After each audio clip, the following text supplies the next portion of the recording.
ನಮಸ್ಕಾರ ಸ್ನೇಹಿತರೆ. ಹರ್ ಹರ್ ಮಹಾದೇವ್. ಇಂದು ನಾವು ಯಾವ ಸಮಯ ಚಕ್ರದ ಬಗ್ಗೆ ಮಾತನಾಡಲಿದ್ದೇವೆಯೋ ಅಂದರೆ ಡಿಸೆಂಬರ್ 5, 6 ಮತ್ತು 7, 2025. ಇವು ಯಾವುದೇ ಸಾಧಾರಣ ದಿನಗಳಲ್ಲ. ಇದು ವರ್ಷದ ಎಂತಹ ಸಮಯವೆಂದರೆ ದೊಡ್ಡೊಡ್ಡ ಗ್ರಹಗಳು ತಮ್ಮ ಚಲನೆಯನ್ನು ಬದಲಾಯಿಸುತ್ತಿವೆ.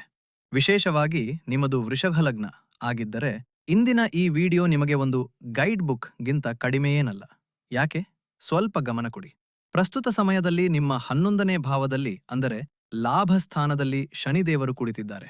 ಅವರು ನಿಮ್ಮ ಶ್ರಮಕ್ಕೆ ತಕ್ಕ ಫಲವನ್ನು ನೀಡಲು ಬಯಸುತ್ತಿದ್ದಾರೆ. 2ನೇ ಭಾವದಲ್ಲಿ ಅಂದರೆ ಧನನ ಸ್ಥಾನದಲ್ಲಿ ದೇವಗುರು ಗುರು ವಕ್ರಿಯಾಗಿ ಕುಳಿತಿದ್ದಾರೆ. ಅವರು ನಿಮ್ಮ ಹಳೆಯ ಹಣವನ್ನು ನಿಮಗೆ ಮರಳಿ ಕೊಡಿಸಲು ಬಯಸುತ್ತಿದ್ದಾರೆ. ಆದರೆ ಈ 3 ದಿನಗಳಲ್ಲಿ ಒಂದು ದೊಡ್ಡ ಘಟನೆ ನಡೆಯಲಿದೆ. ಗ್ರಹಗಳ ಸೇನಾಪತಿ ಮಂಗಳ, ಯಾರು ಶಕ್ತಿ ಮತ್ತು ಕೋಪದ ಕಾರಕನೋ, ಅವರು ತಮ್ಮ ಮನೆಯನ್ನು ಬದಲಾಯಿಸುತ್ತಿದ್ದಾರೆ. ಅವರು ನಿಮ್ಮ 7ನೇ ಭಾವದಿಂದ ಹೊರಬಂದು 8ನೇ ಭಾವಕ್ಕೆ ಹೋಗುತ್ತಿದ್ದಾರೆ. ಇದರ ಪರಿಣಾಮ ನಿಮ್ಮ ಜೀವನದ ಮೇಲೆ ಏನಾಗಲಿದೆ? ನಿಮ್ಮ ಡ್ರೈವಿಂಗ್ ಮೇಲೆ, ನಿಮ್ಮ ಗಂಡನ ಮನೆಯವರ ಮೇಲೆ, ಇದರ ಜೊತೆಗೆ ಬುಧ ಗ್ರಹ ಕೂಡ ತನ್ನ ಸ್ಥಾನವನ್ನು ಬದಲಾಯಿಸುತ್ತಿದ್ದಾರೆ. ಇಂದು ನಾವು ಕೇವಲ ರಾಶಿಫಲವನ್ನು ತಿಳಿಯುವುದಿಲ್ಲ, ಬದಲಿಗೆ ಈ 3 ದಿನಗಳನ್ನು ಬಳಸಿಕೊಂಡು ನಿಮ್ಮ ಅದೃಷ್ಟಕ್ಕೆ ಹೇಗೆ ಒಂದು ಹೊಸ ದಿಕ್ಕನ್ನು ನೀಡಬಹುದು ಎಂಬುದನ್ನು ಅರ್ಥ ಮಾಡಿಕೊಳ್ಳಲಿದ್ದೇವೆ. ಬನ್ನಿ, ಮೊದಲನೇ ದಿನದಿಂದ ಆರಂಭಿಸೋಣ. ಶುಕ್ರವಾರ 5 ಡಿಸೆಂಬರ್ 2025. ಸ್ನೇಹಿತರೆ, ನಿಜ ಹೇಳಬೇಕಂದ್ರೆ ಈ 3 ದಿನಗಳಲ್ಲಿ ಈ ದಿನವು ಅತ್ಯಂತ ನಾಜೂಕಾದ ದಿನವಾಗಿದೆ. ವಜ್ಜ್ಯೋತಿಷ್ಯದ ನಿಯಮಗಳ ಪ್ರಕಾರ ನಾನು ಇಂದಿನ ಪಂಚಾಂಗ ಮತ್ತು ಗ್ರಹ ಗೋಚಾರವನ್ನು ನೋಡಿದಾಗ ವೃಷಭ ಲಗ್ನಕ್ಕೆ ಇಲ್ಲಿ 3 ಎಚ್ಚರಿಕೆಯ ಸಂಕೇತಗಳು ಕಾಣಿಸುತ್ತಿವೆ: ಆರೋಗ್ಯ, ಸಾಲ ಮತ್ತು ಶತ್ರು. ನೀವು ಯಾವುದೇ ತಪ್ಪು ಮಾಡದಂತೆ ಇದನ್ನು ವಿವರವಾಗಿ ಅರ್ಥ ಮಾಡಿಕೊಳ್ಳೋಣ. ಮೊದಲನೆಯದಾಗಿ ನಿಮ್ಮ ಮನಸ್ಸು ಮತ್ತು ದೇಹದ ಬಗ್ಗೆ ಮಾತನಾಡೋಣ.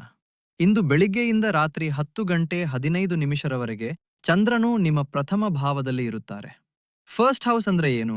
ಅದು ನೀವು, ನಿಮ್ಮ ದೇಹ, ನಿಮ್ಮ ಮೆದುಳು. ವೃಷಭ ರಾಶಿಯಲ್ಲಿ ಚಂದ್ರನು ಉಚ್ಚ ಸ್ಥಿತಿಯಲ್ಲಿದ್ದಾರೆ ಎಂದು ಪರಿಗಣಿಸಲಾಗುತ್ತದೆ. ಆದರೆ ಇಂದು ಪರಿಸ್ಥಿತಿ ಬೇರೆ ಇದೆ. ಎದುರಿಗೆ ನೋಡಿ, 7ನೇ ಭಾವದಲ್ಲಿ 3 ಅಗ್ನಿತತ್ವದ ಗ್ರಹಗಳು ಕುಂತಿವೆ: ಸೂರ್ಯ, ಮಂಗಳ ಮತ್ತು ಶುಕ್ರ. ಯಾವಾಗ ಸೂರ್ಯ ಮತ್ತು ಮಂಗಳನ ನೇರ ದೃಷ್ಟಿ ನಿಮ್ಮ ಲಗ್ನದ ಮೇಲೆ ಅಂದರೆ ನಿಮ್ಮ ಸೌಮ್ಯವಾದ ಚಂದ್ರನ ಮೇಲೆ ಬೀಳುತ್ತದೆಯೋ ಏನಾಗುತ್ತದೆ? ಚಡಪಡಿಕೆ. ಇಂದು ಬೆಳಿಗ್ಗೆ ನಿಳುತ್ತಿದ್ದಂತೆ ನೀವು ದೈಹಿಕವಾಗಿ ಸ್ವಲ್ಪ ಸುಸ್ತಾದ ಅನುಭವವನ್ನು ಪಡೆಯಬಹುದು. ಬಹುಶಃ ರಾತ್ರಿ ನಿದ್ದೆ ಸರಿಯಾಗಿ ಬಂದಿರ್ಲಿಕ್ಕಿಲ್ಲ. ಆದ್ದರಿಂದ ಇಂದು ನಿಮಗೆ ತಲೆನೋವು, ಕಣ್ಣುಗಳಲ್ಲಿ ಉರಿ ಅಥವಾ ಬಿಪಿ ಏರುಪೇರಾಗುವ ದೂರುಗಳು ಬರಬಹುದು. ಏಕೆಂದರೆ 7ನೇ ಭಾವವು ಮಾರಕ ಸ್ಥಾನವೂ ಹೌದು, ಮತ್ತು ಅಲ್ಲಿ ಇಷ್ಟು ಭಾರೀ ಗ್ರಹಗಳಿರುವುದರಿಂದ ದೇಹದ ಬಗ್ಗೆ ಅಸಡ್ಡೆಯ. 2ನೇ ವಿಷಯ, ಬಾಂಧವ್ಯಗಳು ಮತ್ತು ಶತ್ರುಗಳದ್ದು. ಕುಂಡಲಿಯಲ್ಲಿ ಶತ್ರು ಯೋಗ ಉಂಟಾಗಿದೆ. ಈಗ ಶತ್ರು ಅಂದ್ರೆ ಯಾವಾಗಲೂ ಕತ್ತಿ ಹಿಡಿದು ನಿಂತ ವೈರಿ ಎಂದರ್ಥವಲ್ಲ. ಇಂದು ನಿಮ್ಮ ಶತ್ರುಗಳು ನಿಮ್ಮ ಪ್ರತಿಕ್ರಿಯೆಗಳು ಆಗಿರುತ್ತವೆ. 7ನೇ ಭಾವ, ಪಾಲುದಾರ ಅಥವಾ ಪಾರ್ಟ್ನರ್ ಅವರದ್ದು. ಅಲ್ಲಿ ಮಂಗಳ ಮತ್ತು ಸೂರ್ಯ ಕುಳಿತಿದ್ದಾರೆ. ಇದು ಮೀಸನತ್ತು ಸೂರ್ಯ ಕುಳಿತಿದ್ದಾರೆ. ಇದರ ಫಲಿತಾಂಶವೇನೆಂದರೆ ಇಂದು ನಿಮ್ಮ ಪಾರ್ಟ್ನರ್ ಸಣ್ಣ ವಿಷಯಕ್ಕೂ ಸಿಟ್ಟಾಗಬಹುದು. ನೀವು ಅದಕ್ಕೆ ತಿರುಗಿ ಉತ್ತರ ಕೊಟ್ಟರೆ ವಿಷಯ ಬಹಳ ಹದಗೆಡುತ್ತದೆ. ಬಹುಶಃ ಆಫೀಸ್ನಲ್ಲಿ ನಿಮ್ಮ ಸಹೋದ್ಯೋಗಿ ನಿಮ್ಮ ಆಲೋಚನೆಯನ್ನು ತಿರಸ್ಕರಿಸಬಹುದು, ಅಥವಾ ಮನೆಯಲ್ಲಿ ಜೀವನ ಸಂಗಾತಿ ಯಾವುದೋ ಹಳೆಯ ವಿಷಯಕ್ಕೆ ಸಂಬಂಧಿಸಿದಂತೆ ಹೀಯಾಳಿಸಬಹುದು. ಆದ್ದರಿಂದ ಇಂದಿನ ಮಂತ್ರ ಮೌನ. ಇಂದು ನೀವು ಪ್ರತಿಕ್ರಿಯೆ ನೀಡಬಾರದು. ನೀವು ಶಾಂತವಾಗಿದ್ದರೆ ಈ ನಕಾರಾತ್ಮಕ ಶಕ್ತಿ ಯಾವುದೇ ಹಾನಿ ಮಾಡದೆ ಕಳೆದು ಹೋಗುತ್ತದೆ. 3ನೇ ಎಚ್ಚರಿಕೆ, ಸಾಲ. ಸ್ನೇಹಿತರೆ, ಇಂದಿನ ದಿನ ವೃಷಭ ಲಗ್ನದವರಿಗೆ ನನ್ನ ಕಟ್ಟುನಿಟ್ಟಿನ ಸೂಚನೆ: ಇಂದು ಯಾರಿಗೂ 100 ರೂಪಾಯಿ ಸಾಲ ಕೊಡಬೇಡಿ ಮತ್ತು ಯಾರಿಂದಲೂ ಸಾಲ ತೆಗೆದುಕೊಳ್ಳಬೇಡಿ. ಏಕೆಂದರೆ ಇಂದು ಬೆಳಿಗ್ಗೆಯವರೆಗೆ ಚಂದ್ರನು ರೋಹಿಣಿ ನಕ್ಷತ್ರದಲ್ಲಿದ್ದಾರೆ. ರೋಹಿಣಿ ಭಾವನೆಗಳ ನಕ್ಷತ್ರ. ನೀವು ಭಾವುಕರಾಗಿ ಹಣ ಕೊಟ್ಟು ಬಿಡುತ್ತೀರಿ. ಆದರೆ ಅಲ್ಲಿ 6ನೇ ಭಾವದ ಮೇಲೆ ಗ್ರಹಗಳ ಪ್ರಭಾವ ಎಷ್ಟಿದೆಯೆಂದರೆ ಆ ಹಣ ವಾಪಸ್ ಬರಲು ವರ್ಷಗಳೇ ಬೇಕಾಗಬಹುದು. ಇಂದು ಮಾಡಿದ ಆರ್ಥಿಕ ವಾಗ್ದಾನ ಮುಂದೆ ಒತ್ತಡವಾಗಿ ಬದಲಾಗುತ್ತದೆ. ಆದರೆ ಗಾಬರಿಯಾಗಬೇಡಿ, ಕತ್ತಲಾದ ಮೇಲೆ ಬೆಳಗಾಗಲೇಬೇಕು. ರಾತ್ರಿ 10:15 ಚಂದ್ರನು ತನ್ನ ರಾಶಿಯನ್ನು ಬದಲಿಸಿ ಮಿಥುನಕ್ಕೆ ಅಂದರೆ ನಿಮ್ಮ 2ನೇ ಭಾವಕ್ಕೆ ಹೋಗುತ್ತಾರೆ. ಗಡಿಯಾರದಲ್ಲಿ 10:15 ಆಗುತ್ತಿದ್ದಂತೆ ಆ ಭಾರ ಕಡಿಮೆಯಾಗುತ್ತಿರುವುದನ್ನು ನೀವು ಅನುಭವಿಸುತ್ತೀರಿ. ನಿಮ್ಮ ಗಮನ ನಿಮ್ಮ ಮೇಲಿಂದ ಸರಿದು ನಿಮ್ಮ ಕುಟುಂಬ ಮತ್ತು ಒಳ್ಳೆಯ ಊಟದ ಕಡೆಗೆ ಹೋಗುತ್ತದೆ. ಆದ್ದರಿಂದ ಮೊದಲ ದಿನದ ಸಾರಾಂಶವೇನೆಂದರೆ ಇಂದು ಲೋ ಪ್ರೊಫೈಲ್ ಆಗಿರಿ. ಇಂದು ಹೀರೋ ಆಗಲು ಪ್ರಯತ್ನಿಸಬೇಡಿ. ನಿಮ್ಮ ಆರೋಗ್ಯ ಕಾಪಾಡಿಕೊಳ್ಳಿ, ಶಾಂತವಾಗಿರಿ ಮತ್ತು ಹಣವನ್ನು ಮುಷ್ಟಿಯಲ್ಲಿ ಭದ್ರವಾಗಿ ಹಿಡಿದಿಟ್ಟುಕೊಳ್ಳಿ. ಈಗ ನಾವು ಶನಿವಾರ 6 ಡಿಸೆಂಬರ್ ಕಡೆಗೆ ಮುಂದುವರಿಯೋಣ.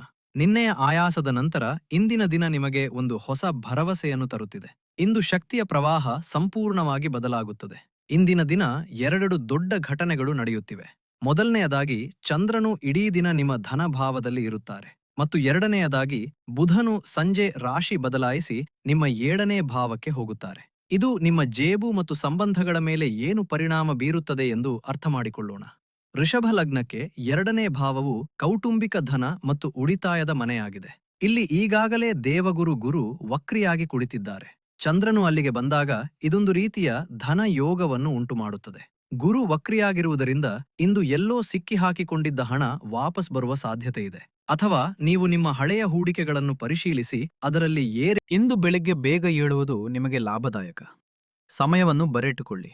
ಬೆಳಿಗ್ಗೆ 6:59 8:48 ಈ ಸಮಯದಲ್ಲಿ ದ್ವಿಪುಷ್ಕರ ಯೋಗ ಉಂಟಾಗುತ್ತಿದೆ. ಶಾಸ್ತ್ರಗಳಲ್ಲಿ ಹೇಳುವಂತೆ ದ್ವಿಪುಷ್ಕರ ಯೋಗದಲ್ಲಿ ಯಾವುದೇ ಘಟನೆ ನಡೆದರೂ ಅದು ಜೀವನದಲ್ಲಿ ಮತ್ತೆ ಪುನರಾವರ್ತನೆಯಾಗುತ್ತದೆ.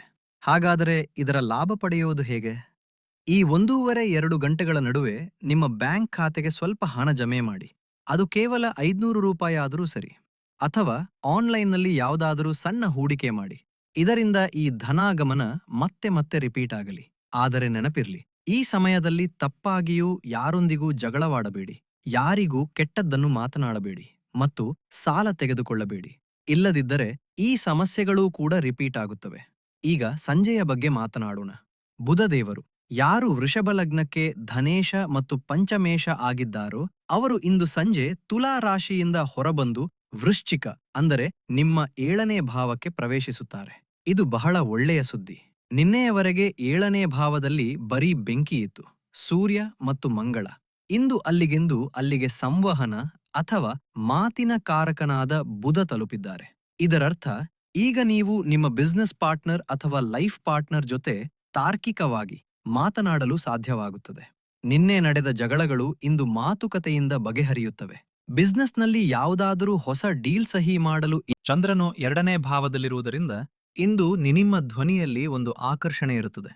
ನೀವು ಮೃದುವಾಗಿ ಮಾತನಾಡುತ್ತೀರಿ. ಕುಟುಂಬದ ಮಿಲನಕ್ಕೆ ಇಂದಿನ ದಿನ ಅದ್ಭುತವಾಗಿದೆ. ಆದರೆ ಒಂದು ವಿಷಯದ ಬಗ್ಗೆ ಗಮನವಿರಲಿ.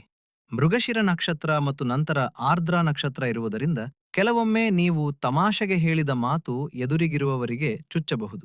ಮಾತನಾಡುವ ಮೊದಲು ಯೋಚಿಸಿ ಎಂಬುದು ಇಂದಿನ ನಿಯಮ. ಹಾಗಾಗಿ ಇಂದಿನ ದಿನ ಧನ ನಿರ್ಮಾಣ ಮತ್ತು ಸಂವಹನದ ದಿನ. ದ್ವಿಪುಷ್ಕರ ಯೋಗದ ಲಾಭ ಪಡೆಯಲು ಮರೆಯಬೇಡಿ. ಇಂದು ನೀವು ಬಿತ್ತುವ ಬೀಜ ಮುಂದೆ ದೊಡ್ಡ ಮರವಾಗುತ್ತದೆ. ಈಗ ನಾವು ಆರಂಭದಲ್ಲಿ ಪ್ರಸ್ತಾಪಿಸಿದ ಆ ದಿನಕ್ಕೆ ಬರೋಣ. ಭಾನುವಾರ 7 ಡಿಸೆಂಬರ್ 2025. ಸ್ನೇಹಿತರೆ, ಈ ದಿನವನ್ನು ಕ್ಯಾಲೆಂಡರ್ನಲ್ಲಿ ಮಾರ್ಕ್ ಮಾಡಿಕೊಳ್ಳಿ. ಜ್ಯೋತಿಷ್ಯದ ಪ್ರಕಾರ ಇಂದು ಒಂದು ಬಹಳ ದೊಡ್ಡ ಬದಲಾವಣೆ ಆಗಲಿದೆ. ಇದು ವೃಷಭ ಲಗ್ನದವರಿಗೆ ಸ್ವಲ್ಪ ಜಟಿಲವಾಗಬಹುದು. ಇಂದು ಮಂಗಳದೇವರು ಯಾರು ನಿಮ್ಮ ಲಗ್ನಕ್ಕೆ 7ನೇ ಮತ್ತು 12ನೇ ಭಾವದ ಸ್ವಾಮಿಯೋ ಅವರು ರಾಶಿ ಪರಿವರ್ತನೆ ಮಾಡಿ 8ನೇ ಭಾವಕ್ಕೆ ಅಂದರೆ ಧನು ರಾಶಿಗೆ ಹೋಗುತ್ತಿದ್ದಾರೆ. ಈ ಘಟನೆಯನ್ನು ಹಗುರವಾಗಿ ಪರಿಗಣಿಸಬೇಡಿ. ಜ್ಯೋತಿಷ್ಯದಲ್ಲಿ 8ನೇ ಭಾವವನ್ನು ರಂಧ್ರ ಭಾವ ಎಂದು ಕರೆಯಲಾಗುತ್ತದೆ. ಹೊಂಡಗಳ ಮನೆ, ಆಕಸ್ಮಿಕ ಘಟನೆಗಳ ಮನೆ. ಮಂಗಳನಂತಹ ತೇಜಸ್ವಿ ಗ್ರಹ, ಅಗ್ನಿತತ್ವದ ಗ್ರಹ 8ನೇ ಭಾವಕ್ಕೆ ಹೋದಾಗ ಅಪಾಯ ಹೆಚ್ಚಾಗುತ್ತದೆ. ಇದರ ಮೊದಲ ಪರಿಣಾಮ ನಿಮ್ಮ ದೈಹಿಕ ಸುರಕ್ಷತೆಯ ಮೇಲಾಗುತ್ತದೆ. ಇಂದಿನ ದಿನ ಮತ್ತು ಮುಂಬರುವ ಕೆಲವು ವಾರಗಳವರೆಗೆ ನೀವು ವಾಹನವನ್ನು ಬಹಳ ಎಚ್ಚರಿಕೆಯಿಂದ ಓಡಿಸಬೇಕು. ರೋಡ್ ರೇಜ್ ನಿಂದ ದೂರವಿರಿ. ಯಾರಾದರೂ ಓವರ್ಟೇಕ್ ಮಾಡಿದರೆ ಮಾಡಲಿಬಿಡಿ. ಇಂದು ಸಣ್ಣ ಪುಟ್ಟ ಗಾಯವಾಗುವ ಅಥವಾ ಕೊಯ್ದುಕೊಳ್ಳುವ ಮತ್ತು ಸುಟ್ಟುಕೊಳ್ಳುವ ಯೋಗವಿದೆ. ಅಡುಗೆ ಮನೆಯಲ್ಲಿ ಕೆಲಸ ಮಾಡುವಾಗಲೂ ಎಚ್ಚರದಿಂದಿರಿ. ಇದರ 2ನೇ ಪರಿಣಾಮ ನಿಮ್ಮ ಸಂಬಂಧಗಳ ಮೇಲಾಗುತ್ತದೆ. 8ನೇ ಭಾವ ನಿಮ್ಮ ಗಂಡನ ಮನೆಯವರದ್ದು ಅತ್ತೆ ಮಾವ ಹೌದು. ಮಂಗಳ ಅಲ್ಲಿಗೆ ಹೋಗಿ ವಿವಾದ ಉಂಟು ಮಾಡಬಹುದು. ಅತ್ತೆ ಮಾವಂದಿರ ಕಡೆಯಿಂದ ಏನಾದರೂ ಮನಸ್ತಾಪ ಉಂಟಾಗಬಹುದು. ಅಲ್ಲಿ ಇಂದು ಶಾಂತಿ ಕಾಪಾಡಿಕೊಳ್ಳಿ ಎಂಬುದು ನನ್ನ ಸಲಹೆ. ಆದಾಗ್ಯೂ ಒಂದು ಸಕಾರಾತ್ಮಕ ವಿಷಯವೇನೆಂದರೆ ಮಂಗಳನು 7ನೇ ಭಾವದಿಂದ ಹೊರಬರುವುದರಿಂದ ಕಳೆದ 1.5 ತಿಂಗಳಿಂದ ನಿಮ್ಮ ವೈವಾಹಿಕ ಜೀವನದಲ್ಲಿ ಇದ್ದ ಉಷ್ಣತೆ ಮತ್ತು ಕೋಪ ಈಗ ಇಲ್ಲವಾಗುತ್ತದೆ. ಈಗ ನೀವು ನಿಮ್ಮ ಪಾರ್ಟ್ನರ್ ಜೊತೆ ನೆಮ್ಮದಿಯನ್ನು ಅನುಭವಿಸುವಿರಿ. ಈಗ ನೀವು ಯೋಚಿಸಬಹುದು, ಗುರೂಜಿ ನೀವಂತೂ ಭಯಪಡಿಸಿಬಿಟ್ಟಿರಿ ಎಂದು. ಇಲ್ಲ, ಜ್ಯೋತಿಷ್ಯ ಸಮಸ್ಯೆ ಹೇಳಿದರೆ ಪರಿಹಾರವನ್ನೂ ನೀಡುತ್ತದೆ. ನಕಾತ ತಾಳಿಯ ನೋಡಿ, ಇಂದೇ ಸಂಕಷ್ಟಿ ಗಣೇಶ ಚತುರ್ಥಿ ಇದೆ. ಭಗವಾನ್ ಗಣೇಶನನ್ನು ವಿಘ್ನಹರ್ತ ಎಂದು ಕರೆಯಲಾಗುತ್ತದೆ. ಮಂಗಳ 8ನೇ ಭಾವಕ್ಕೆ ಹೋಗುತ್ತಿರುವುದರಿಂದ ಇಂದಿನ ದಿನ ಗಣಪತಿಯ ಪೂಜೆ ಮಾಡುವುದು ನಿಮಗೆ ಒಂದು ಸುರಕ್ಷಾ ಕವಚದಂತೆ ಕೆಲಸ ಮಾಡುತ್ತದೆ. ನೀವು ಇಂದು ಉಪವಾಸ ಮಾಡಬಹುದಾದರೆ ಅಥವಾ ಕನಿಷ್ಠ ಗಣಪತಿಗೆ ಗಡಿಗೆ ಅರ್ಪಿಸಿದರೆ ಮಂಗಳನ ಈ ಗೋಚಾರ ನಿಮ್ಮನ್ನು ಏನೂ ಮಾಡಲು ಸಾಧ್ಯವಿಲ್ಲ. ದಿನ ಕಳೆಯುತ್ತಿದ್ದಂತೆ ಇನ್ನೊಂದು ಚಮತ್ಕಾರಿಕ ಯೋಗ ಉಂಟಾಗುತ್ತಿದೆ. ರಾತ್ರಿ ತಾಂತ್ರಿಕವಾಗಿ 8 ಡಿಸೆಂಬರ್ ಬೆಳಿಗ್ಗೆ 4:12ರಿಂದ ರವಿ ಪುಷ್ಯ ನಕ್ಷತ್ರ ಆರಂಭವಾಗುತ್ತಿದೆ. ಇದನ್ನು ನಕ್ಷತ್ರಗಳ ರಾಜ ಎಂದು ಕರೆಯಲಾಗುತ್ತದೆ. ವೃಷಭ ಲಗ್ನದ ಜನರಿಗೆ ಯಾರು ಆಸ್ತಿ, ಚಿನ್ನ ಅಥವಾ ಯಾವುದಾದರೂ ದೊಡ್ಡ ಬೆಲೆಬಾಳುವ ವಸ್ತು ಖರೀದಿಸಲು ಬಯಸುತ್ತಾರೋ ಅವರಿಗೆ ಇಂದು ರಾತ್ರಿಯ ನಂತರದ ಸಮಯ ಸುವರ್ಣ ಸಮಯ. ಚಂದ್ರನು ಕೂಡ ರಾತ್ರಿ 10:18ಕ್ಕೆ 3ನೇ ಭಾವಕ್ಕೆ ಬರುತ್ತಾರೆ. 3ನೇ ಭಾವ ಪರಾಕ್ರಮದ್ದು. ರವಿ ಪುಷ್ಯದ ಜೊತೆ ಸೇರಿ ಇದು ನಿಮಗೆ ದೊಡ್ಡ ನಿರ್ಧಾರಗಳನ್ನು ತೆಗೆದುಕೊಳ್ಳುವ ಧೈರ್ಯ ನೀಡುತ್ತದೆ. ಹಾಗಾಗಿ 3ನೇ ದಿನ ಎಚ್ಚರಿಕೆ ಮತ್ತು ಭಕ್ತಿಯ ಮಿಶ್ರಣವಾಗಿದೆ. ಡ್ರೈವಿಂಗ್ನಲ್ಲಿ ಎಚ್ಚರಿಕೆ, ಅತ್ತೆ ಮಾವಂದಿರ ಮನೆಯಲ್ಲಿ ಶಾಂತಿ ಮತ್ತು ಗಣಪತಿಯ ಆರಾಧನೆ. ನೀವು ಈ 3 ಕೆಲಸಗಳನ್ನು ಮಾಡಿದರೆ ಮಂಗಳನ ಈ ಬದಲಾವಣೆ ನಿಮಗೆ ಶುಭವಾಗುತ್ತದೆ. ಈಗ ನಾನು ನನ್ನ ವಿಡಿಯೋದ ಆ ಭಾಗಕ್ಕೆ ಬರುತ್ತೇನೆ. ಅದು ನನ್ನ ಹೃದಯಕ್ಕೆ ಬಹಳ ಹತ್ತಿರವಾದುದು. ಈ ವಿಭಾಗವು ಗೃಹಿಣಿಯರಾಗಿರುವ ನನ್ನ ತಾಯಂದಿರು ಮತ್ತು ಸಹೋದರಿಯರಿಗಾಗಿ. ನೀವು ಮನೆಯ ಅಡಿಪಾಯ. ನೀವು ಕಂಗಾಲಾದರೆ ಇಡೀ ಮನೆ ಅಲುಗಾಡುತ್ತದೆ. ವೃಷಭ ಲಗ್ನದ ಗೃಹಿಣಿಯರಿಗೆ ಈ 3 ದಿನಗಳು 5, 6 ಮತ್ತು 7 ಡಿಸೆಂಬರ್ ಕೆಲವು ವಿಶೇಷ ಸಂದೇಶಗಳನ್ನು ತಂದಿವೆ. ಏಕೆಂದರೆ ನಿಮ್ಮ ನೇರ ಸಂಬಂಧ ಮನೆ, ಪತಿ ಮತ್ತು ಕುಟುಂಬದ ಜೊತೆ ಇರುತ್ತದೆ. ಹಾಗಾಗಿ ಗ್ರಹಗಳ ಪರಿಣಾಮ ನಿಮ್ಮ ಮೇಲೆ ಅತಿ ಹೆಚ್ಚು ಕಾಣಿಸುತ್ತದೆ. ಗಮನವಿಟ್ಟು ಕೇಳಿ, ನೀವು ಏನು ಮಾಡಬೇಕು. ಮೊದಲನೆಯದಾಗಿ 5ನೇ ತಾರೀಖಿನಂದು ನಿಮ್ಮ 7ನೇ ಭಾವದಲ್ಲಿ ಬಹಳ ಉಷ್ಣತೆ ಇದೆ. ಸೂರ್ಯ ಮತ್ತು ಮಂಗಳ ಅಲ್ಲಿ ಕುಳಿತಿದ್ದಾರೆ. ಈ ದಿನ ನಿಮ್ಮ ಪತಿ ಆಫೀಸ್ನಿಂದ ಒತ್ತಡ ತರುವ ಸಾಧ್ಯತೆ ಇದೆ ಅಥವಾ ಸಣ್ಣ ವಿಷಯಕ್ಕೆ ಕೋಪಗೊಳ್ಳಬಹುದು. ನಿಮ್ಮ ಮನಸ್ಸು ಲಗ್ನದಲ್ಲಿದೆ. ಹಾಗಾಗಿ ನಿಮಗೆ ಅಳು ಬೇಗ ಬರಬಹುದು. ಆದ್ದರಿಂದ ಇಂದು ನೀವು ಮನೆಯ ಥರ್ಮೋಸ್ಟಾಟ್ ಆಗಬೇಕು. ಅವರು ಬೆಂಕಿಯಾದರೆ ನೀವು ನೀರಾಗಬೇಕಾಗುತ್ತದೆ. ಅವರ ಕೋಪಕ್ಕೆ ಪ್ರತಿಕ್ರಿಯೆ ನೀಡಬೇಡಿ. ಇಂದು ಅವರಲ್ಲಿ ಯಾವುದೇ ಬೇಡಿಕೆ ಇಡಬೇಡಿ. ಇಂದು ನೀವು ಶಾಂತವಾಗಿದ್ದರೆ ನಾಳೆ ಅವರೇ ಕ್ಷಮೆ ಕೇಳುತ್ತಾರೆ. ಎರಡನೆಯದಾಗಿ 6ನೇ ತಾರೀಖು ನಿಮಗೆ ಬಹಳ ಶುಭವಾಗಿದೆ. ಚಂದ್ರ ನಿಮ್ಮ ಧನ ಭಾವದಲ್ಲಿದ್ದಾರೆ ಮತ್ತು ಬೆಳಿಗ್ಗೆ ದ್ವಿಪುಷ್ಕರ ಯೋಗ ಉಂಟಾಗುತ್ತದೆ. ಗೃಹಿಣಿಯರ ಬಳಿ ಒಂದು ಕಲೆ ಇರುತ್ತದೆ, ಮುಚ್ಚಿಟ್ಟು ಹಣ ಉಳಿಸುವುದು. ಆದ್ದರಿಂದ ಇಂದು ಬೆಳಿಗ್ಗೆ ಆ ದ್ವಿಪುಷ್ಕರ ಯೋಗದ ಸಮಯದಲ್ಲಿ ನಿಮ್ಮ ಗುಪ್ತ ಹುಂಡಿಯಿಂದ ಸ್ವಲ್ಪ ಹಣ ತೆಗೆದು ದೇವರ ಮನೆಯಲ್ಲಿ ಇಡಿ ಅಥವಾ ಅದರಲ್ಲಿ ಒಂದಿಷ್ಟು ಹೊಸ ಹಣ ಹಾಕಿ. ಈ ಸಣ್ಣ ಉಳಿತಾಯ ಮುಂಬರುವ ಸಮಯದಲ್ಲಿ ಅಭಿವೃದ್ಧಿ ತರುತ್ತದೆ.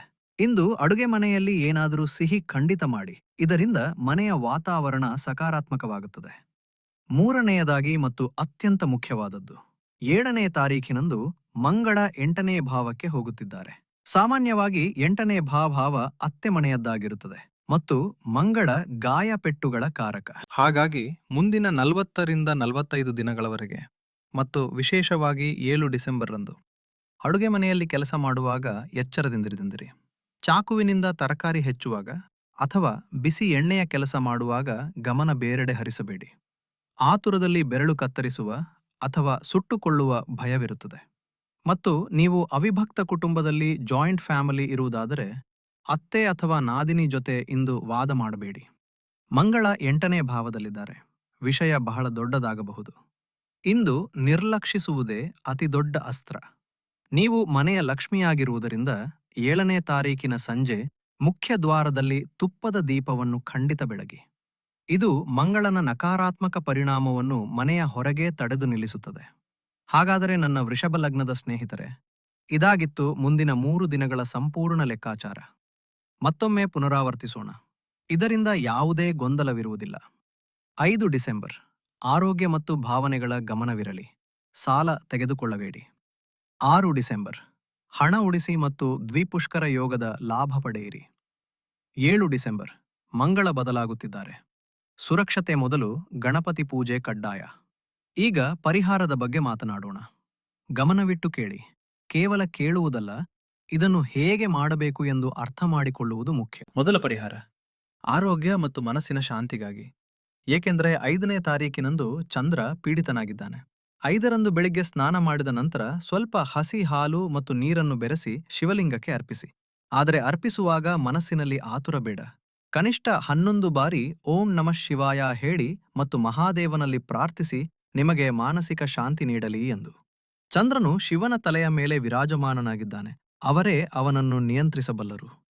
2ನೇ ಪರಿಹಾರ, ಮಂಗಳ ಶಾಂತಿಗಾಗಿ. ಏಕೆಂದರೆ ಮಂಗಳ 8ನೇ ಭಾವಕ್ಕೆ ಬರುತ್ತಿದ್ದಾರೆ ಮತ್ತು ಇದು ದೀರ್ಘಕಾಲ ಇರುತ್ತದೆ. 7 ಡಿಸೆಂಬರಿಂದ ಆರಂಭಿಸಿ ಪ್ರತಿ ಮಂಗಳವಾರ ಮತ್ತು ಭಾನುವಾರ ಹನುಮಾನ್ ಚಾಲಿಸಾ ಪಾಠ ಮಾಡುವುದನ್ನು ನಿಯಮ ಮಾಡಿಕೊಳ್ಳಿ. ಸಾಧ್ಯವಾದರೆ ಯಾರಾದರೂ ಬಡ ಕಾರ್ಮಿಕರಿಗೆ ಬೆಲ್ಲ ಅಥವಾ ಮಸೂರ ಬೇಳೆಯನ್ನು ದಾನ ಮಾಡಿ. ಇದು ನಿಮ್ಮನ್ನು ಅಪಘಾತಗಳಿಂದ ಕಾಪಾಡುತ್ತದೆ.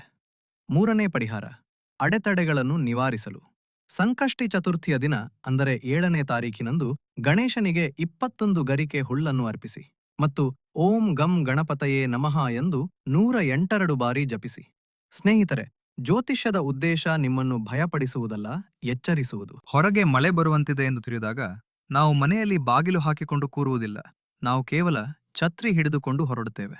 ಈ ಪರಿಹಾರಗಳು ಮತ್ತು ಈ ಮಾಹಿತಿಯೇ ಆ ಛತ್ರಿ. ನಿಮ್ಮ ಕರ್ಮಗಳನ್ನು ಒಳ್ಳೆಯದಾಗಿಡಿ, ನಿಮ್ಮ ಮಾತು ಮೃದುವಾಗಿರಲಿ ಮತ್ತು ಉಳಿದ ಚಿಂತೆಯನ್ನು ಮಹಾದೇವನ ಮೇಲೆ ಬಿಟ್ಟುಬಿಡಿ. ನಿಮಗೆ ಇಂದಿನ ಈ ವಿಸ್ತೃತ ವಿಶ್ಲೇಷಣೆ ಇಷ್ಟವಾಗಿದ್ದರೆ ಈ ವಿಡಿಯೋವನ್ನು ಲೈಕ್ ಮಾಡಿ ನಮ್ಮ ಉತ್ಸಾಹವನ್ನು ಖಂಡಿತ ಹೆಚ್ಚಿಸಿ. ನಿಮ್ಮ ಮನಸ್ಸಿನಲ್ಲಿ ಯಾವುದೇ ಪ್ರಶ್ನೆಗಳಿದ್ದರೆ ಕಮೆಂಟ್ನಲ್ಲಿ ಕೇಳಿ, ನಾನು ಉತ್ತರಿಸಲು ಪ್ರಯತ್ನಿಸುತ್ತೇನೆ. ನಿಮ್ಮ ಸ್ನೇಹಿತರು ಮತ್ತು ಕುಟುಂಬದವರೊಂದಿಗೆ ಶೇರ್ ಮಾಡಿ, ಇದರಿಂದ ಅವರೂ ಎಚ್ಚರದಿಂದಿರಬಹುದು. ಮತ್ತು ಹೌದು, ಚಾನೆಲ್ ಅನ್ನು ಸಬ್ಸ್ಕ್ರೈಬ್ ಮಾಡಲು ಮರೆಯಬೇಡಿ. ಬೇಗನೆ ಸಿಗೋಣ ಮುಂದಿನ ವಿಡಿಯೋದಲ್ಲಿ. ಅಲ್ಲಿಯವರೆಗೆ ನಿಮ್ಮ ಖ್ಯಾಲ್ ಇಟ್ಟುಕೊಳ್ಳಿ, ಖುಷಿಯಾಗಿರಿ. ಹರ್ ಹರ್ ಮಹಾದೇವ್.